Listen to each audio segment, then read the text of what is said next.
Hi friends, ഇന്ന് ഓണസദ്യയിലേക്ക് വേണ്ട പുളിങ്കറി, അതുപോലെ മത്തൻ കറി, പായസം, സേമിയ പായസം, അരിപ്പായസം എന്നിവ ഉണ്ടാക്കുന്ന വീഡിയോ ആണ് കാണിക്കുന്നത്. സാമ്പാർ, അവിയൽ, പച്ചടി ഉണ്ടാക്കുന്ന വീഡിയോ നേരത്തെ ചെയ്തിട്ടുണ്ടായിരുന്നു.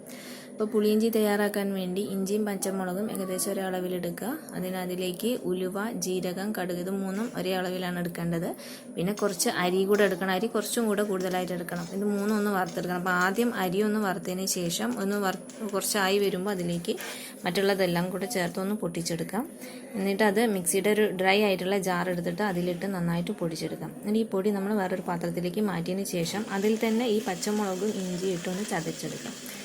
പച്ചമുളകും ഇഞ്ചിയും ചതച്ചിട്ടാണ് എടുക്കുന്നത്, മുറിക്കുകയല്ല ചെയ്യുന്നത്. അങ്ങനെ ചെയ്യുമ്പോൾ വളരെ എളുപ്പത്തിൽ ചെയ്യാനും പറ്റും. ആ ഇഞ്ചിയുടെ ഇതൊക്കെ ടേസ്റ്റൊക്കെ നന്നായിട്ട് കിട്ടുകയും ചെയ്യും.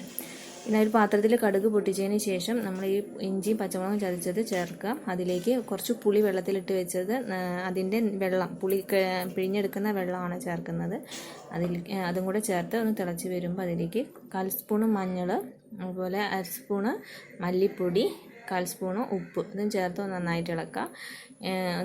അതിലേക്ക് ഒന്നും കൂടെ തിളച്ച് വരുമ്പോൾ നമ്മൾ നേരത്തെ പൊടിച്ച് വെച്ച പൊടിയും അത് ഒരു 1.5 സ്പൂണ് പൊടി അതും കൂടെ അതിൽ ചേർത്തിട്ട് നന്നായിട്ട് മിക്സ് ചെയ്യാം.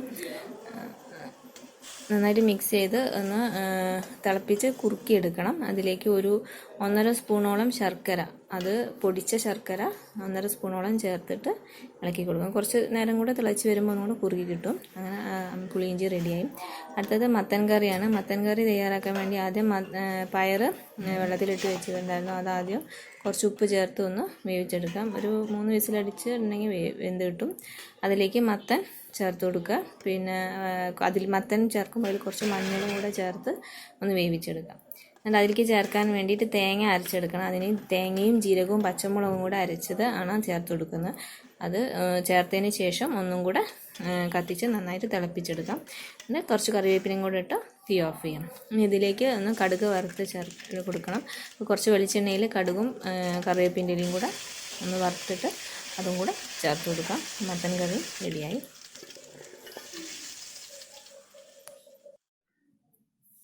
അടുത്തത് അരിപ്പായസമാണ്. അരിപ്പായസം ഉണ്ടാക്കാൻ വേണ്ടി കുറച്ച് ഉണങ്ങലരി എടുത്ത് കഴുകി വൃത്തിയാക്കി വെക്കണം.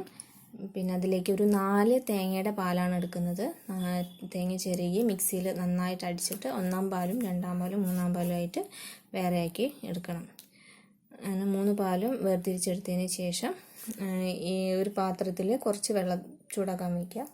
ഈ വെള്ളം ചൂടായി വരുമ്പോൾ ഈ കഴുകി വൃത്തിയാക്കി വെച്ച അരി അതിലേക്ക് ചേർത്ത് കൊടുക്കാം. ഇതിൻ്റെ കൂടെ തന്നെ നമ്മൾ നേരത്തെ എടുത്ത് വെച്ച 3-ാം പാൽ അതും കൂടെ ചേർത്ത് ഈ അരി ഒന്ന് വേവിച്ചെടുക്കണം. അരി ഒരു ഹാഫ് വേവ് ആകുമ്പോഴാണ് 2-ാം പാലൊക്കെ ചേർക്കുക. 3-ാം പാൽ ചേർത്തിട്ട് നല്ലോണം ഒന്ന് വേവിച്ചെടുക്കണം. പിന്നെ അപ്പോഴേക്കും നമുക്ക് ഇത് വറുത്തെടുക്കാൻ വേണ്ടിയിട്ടുള്ള തേങ്ങ ചെറിയ കഷ്ണങ്ങളാക്കി മുറിച്ചെടുക്കാം. അരി ഏകദേശം ഒരു ഹാഫ് വേവ് ആയിട്ടുണ്ട്. ആ സമയമാകുമ്പോൾ അതിലേക്ക് ശർക്കരയും 2-ാം പാലും കൂടെ ചേർത്ത് കൊടുക്കാം. കുറച്ച് ഉപ്പും കൂടെ ചേർത്ത് കൊടുക്കാം. എന്നിട്ട് വീണ്ടും ഒന്നും കൂടെ ഇളക്കി യോജിപ്പിക്കാൻ, നന്നായിട്ട് ഇളക്കി കൊടുക്കണം. അടി കരിയാതെ ശ്രദ്ധിക്കണം. അത് ഒന്നും കൂടെ തിളച്ച് ഒരു 3/4 വേവ് ആവുന്ന സമയത്ത് 1-ാം പാൽ ചേർത്ത് കൊടുക്കാം. ഇത് അരി കൂടുതൽ വേവാൻ പാടില്ല, ഒരു 3/4 വേവ് ആവാനേ പാടുള്ളൂ. ഇപ്പോൾ പായസം റെഡി ആയിട്ടുണ്ട്. നന്നായിട്ടൊന്ന് മിക്സ് ചെയ്ത് കൊടുക്കാം. ഇനി ഇതിലേക്ക് കുറച്ച് ഏലക്കായ പൊടിച്ചത് ചേർത്ത് കൊടുക്കാനുണ്ട്. പിന്നെ നമ്മൾ നേരത്തെ എടുത്ത് വെച്ച തേങ്ങാ കഷ്ണങ്ങൾ ഒന്ന് നെയ്യിൽ വറുത്തെടുക്കാൻ വേണം. ഇപ്പോൾ ഏലക്കായ പൊടിക്കുമ്പോൾ കുറച്ച് ഏലക്കായൊക്കെ ആകുമ്പോൾ മിക്സിയിൽ പൊടിച്ചെടുക്കാൻ കുറച്ച് ബുദ്ധിമുട്ടായിരിക്കും, നല്ല പൊടിഞ്ഞ് കിട്ടില്ല. അപ്പോൾ അത് പൊടിച്ചെടുക്കാൻ എളുപ്പത്തിന് വേണ്ടിയിട്ട് അതിന് കൂടെ കുറച്ച് പഞ്ചസാരയും കൂടെ ചേർത്തിട്ട് പൊടിച്ചാൽ മതി. അപ്പോൾ പെട്ടെന്ന് തന്നെ പൊടിഞ്ഞ് കിട്ടും. അപ്പോൾ അതിൽ നിന്ന് പൊടിച്ചെടുത്തിട്ട് ആ കുറച്ച് ഏലക്കായ പൊടി പഞ്ചസാരയും കൂടെ ഉള്ളത് ഇതിലേക്ക് ചേർത്ത് കൊടുക്കാം. പിന്നെ തേങ്ങ നെയ്യിൽ ആണ് വറുക്കുന്നത്. നെയ്യിൽ വറുത്തിട്ട് അതും കൂടെ ചേർത്ത് കൊടുത്താൽ അരിപ്പായസം റെഡിയായി. നല്ല ടേസ്റ്റുള്ള പായസമാണ്. എല്ലാവരും ഒന്ന് ട്രൈ ചെയ്ത് നോക്കണം. അടുത്തതായിട്ട് സേമിയ പായസമാണ്. സേമിയ പായസം തയ്യാറാക്കാൻ വേണ്ടിയിട്ട് 2 പാക്കറ്റ് പാലാണ് എടുത്തിട്ടുള്ളത്. 2 പാക്കറ്റ് പാൽ അടുപ്പത്ത് വെച്ച് തിളപ്പിക്കുക. അതിൻ്റെ കൂടെ കുറച്ച് ഒരു ഗ്ലാസ് 1.5 ഗ്ലാസ് വരെ വെള്ളം കൂടെ ചേർത്തിട്ടുണ്ട്.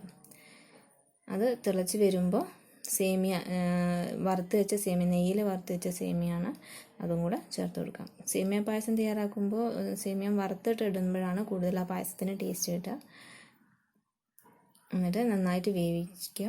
സേമിയ വെന്ത് വരുമ്പോൾ ആണ് പഞ്ചസാര ചേർത്ത് കൊടുക്കുക. അതിന് വേണ്ട പാകത്തിന് പഞ്ചസാര ചേർത്ത് ഇളക്കി കൊടുക്കാം. ഇനി അതിലേക്ക് ഏലക്കായ പൊടിച്ചതും അണ്ടിപ്പരിപ്പും മുന്തിരിയും നെയ്യിൽ വറുത്തതുമാണ് ചേർത്ത് കൊടുക്കുന്നത്. എന്നിട്ട് എല്ലാതും കൂടെ ഒന്ന് മിക്സ് ചെയ്യണം. പായസം വയ്ക്കുമ്പോൾ എപ്പോഴും അടി പിടിക്കാതെ ശ്രദ്ധിക്കണം. അടി പിടിച്ചു പോയാൽ പായസത്തിന് ടേസ്റ്റ് തന്നെ മാറും. അപ്പോൾ നന്നായിട്ട് അടി തട്ടുന്ന രീതിയിൽ തന്നെ പായസം വയ്ക്കുമ്പോൾ ഇളക്കി കൊടുക്കണം. അപ്പോൾ പായസം റെഡി ആയിട്ടുണ്ട്. സാമ്പാറും അവിയലും പച്ചടിയൊക്കെ ഉണ്ടാക്കുന്ന വീഡിയോ നേരത്തെ ചെയ്തിട്ടുണ്ടായിരുന്നു. അതിൻ്റെ ലിങ്ക് ഡിസ്ക്രിപ്ഷൻ ബോക്സിലിടാം. അപ്പോൾ വീഡിയോ ഇഷ്ടപ്പെട്ടെങ്കിൽ എല്ലാവരും ലൈക്ക് ചെയ്യുക, ഷെയർ ചെയ്യുക. Okay, thank you.